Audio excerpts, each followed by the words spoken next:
Welcome to the Barry Charles Footy Show, your one-stop shop for everything rugby league. In today's episode, we're going to talk about, the rabbit in the room. Cody Walker talks to Demetriou. What happened? What was the answers? Are they going to click on Friday night and win the game? Are they missing leadership at the Rabbitohs? There's a big question I have for you at home. Are they missing leadership? The talks of Latrell Mitchell going to 5'8" and putting Cody Walker to 7. Does that work? Is Latrell Mitchell going to go out the door with racism? Talking about Mundine and Sonny Bill. Dylan Edwards takes unders to stay with the Panthers. What does that say for the rest of the competition? And obviously we've got the big game tonight, the Broncos and the Storm, with about 20 players and missing. Who is going to win? We'll get to it all here at the Barry Charles Footy Show. Remember to like and subscribe if you liked the video. Let's get to it. Yes, Cody Walker. He comes out to the media saying that he had to talk to Demetriou and then talk to the leadership group asking, do you have a problem with me? Well, if he's already asking those questions, maybe there is an issue there at the club. They're all saying, no, there's nothing wrong, but maybe there is an issue.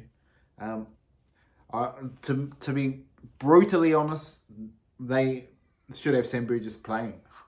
They need someone like that. They need a real hard leader. You look at a lot of the top clubs, you got a Fisher Harris and a Moses Leota, Isaiah Yeo. They got a few leaders in their team. Even Liam Martin you can add to their list.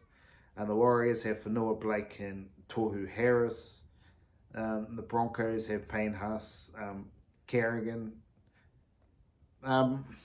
And obviously the other teams have their own players, but you've got to have players that are calm, cool and collected, as well as that aggression. Yes, and I don't see the Rabbitohs having that aggression in their team in the forward pack.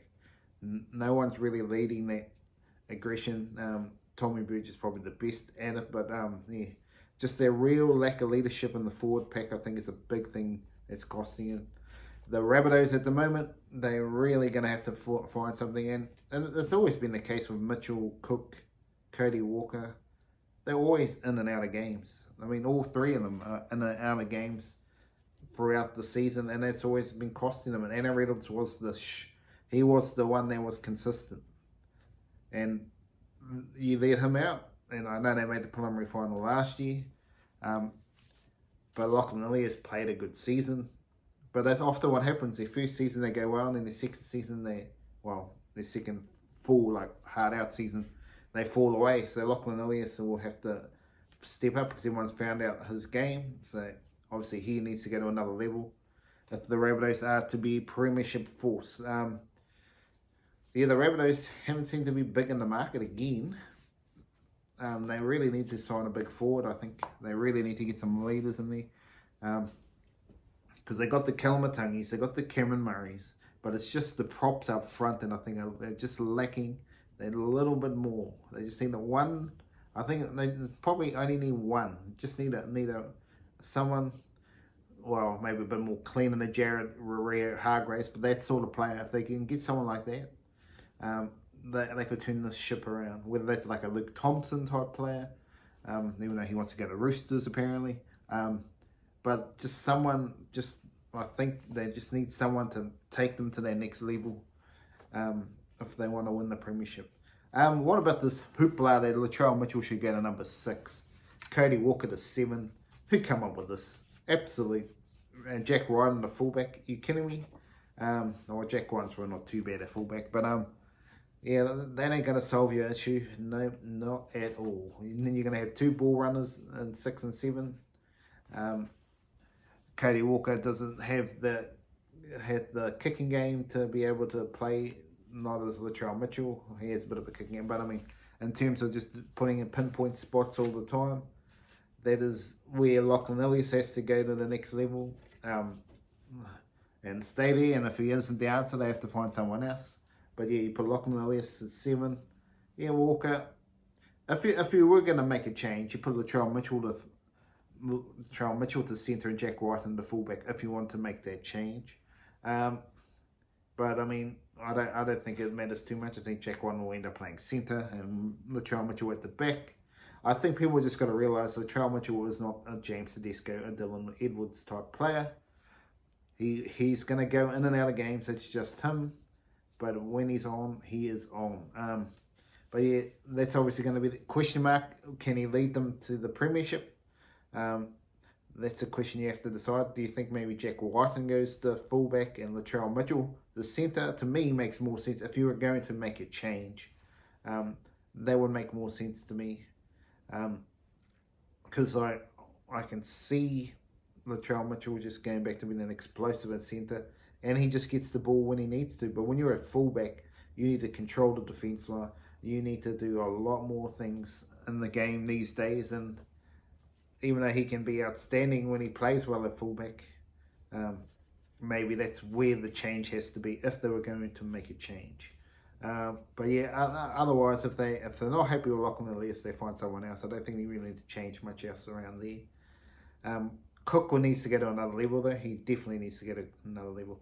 Racism in the game. There's racism in this game. Are you kidding me? There always is. There's always racism, unfortunately. And Cody saying it's time for Latrell to hit the road. He's had enough.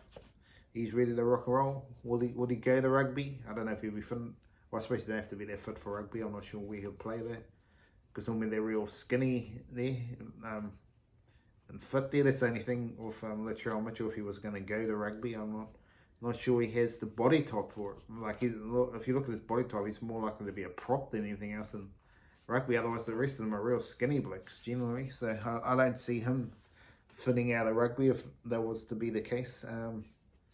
Yeah, I'm not sure what they need to how to get the best out of Latrell, because most clubs have struggled. The Roosters had a good team. Now, they had Cooper Cronk. Now, you put Cooper Cronk in the Rabbitohs now, they win the premiership. It's simple as that.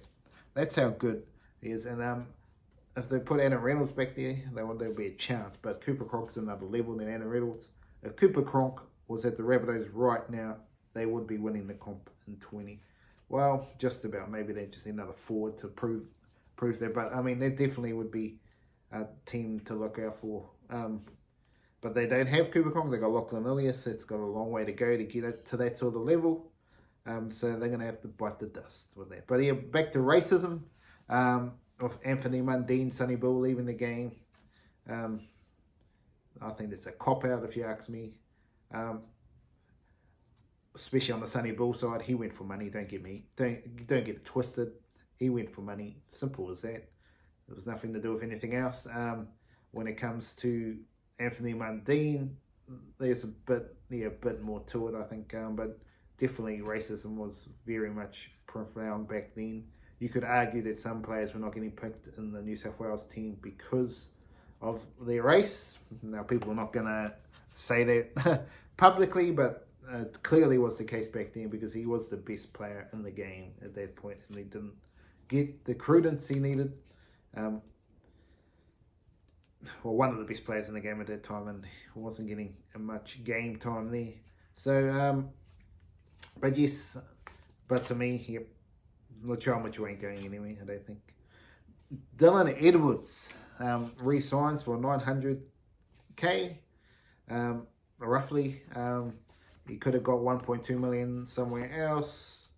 A lot of people were questioning, are they allowed to do this? Of course, people are allowed to do what they want. In my opinion, if they want to play for super less money and stay at a club, well, what's the problem with that? It's up to them. It's their choice if they want to forego all this money. But yeah, Dylan Edwards, it's going to be interesting times ahead, because you've got the James Tedesco obviously going to retire soon. So you've got Dylan Edwards, who's a like for like. And then you've got Reece Walsh, that's a razzle dazzle. And Kalen Ponga, a similar player. And then you've got Latrell Mitchell. And then everyone's forgotten about Tommy Turbo. And then add to the list, you got Ryan Pappenhausen. And then the list can continue if you really want. Nico Hines could play fullback at times. Clint Gutherson. But so many talented fullbacks in this game. Yes, so it's going to be interesting who takes over that mantle. But for Dylan Edwards, it's good. If they re-sign Jerome Luai, well, the Panthers could be on one of the best dynasties ever. Whether they can win this season without Jerome Luai, depending on if he comes back or not, it's going to be an interesting call. But it's the game tonight. Broncos and the Storm. Who's going to get it done? It's a lottery ticket who's going to win this game, to be honest, because so many gun players are out. I'm leaning towards the Storm because of the Justin Holland factor. I think he really wants to have a big game. The Storm have a history of beating the Broncos. It's going to be an interesting game. But obviously, Storm have pulled out a few more players, so it's really going to be the battle of the reserve grades here, pretty much, with some of the taller players. Todd Flegler obviously helps the Broncos have a chance to win tonight. So it's anyone's game. But anyway, that's the Barry Charles Footy Show. Thank you so much for joining me, and have a lovely day out there.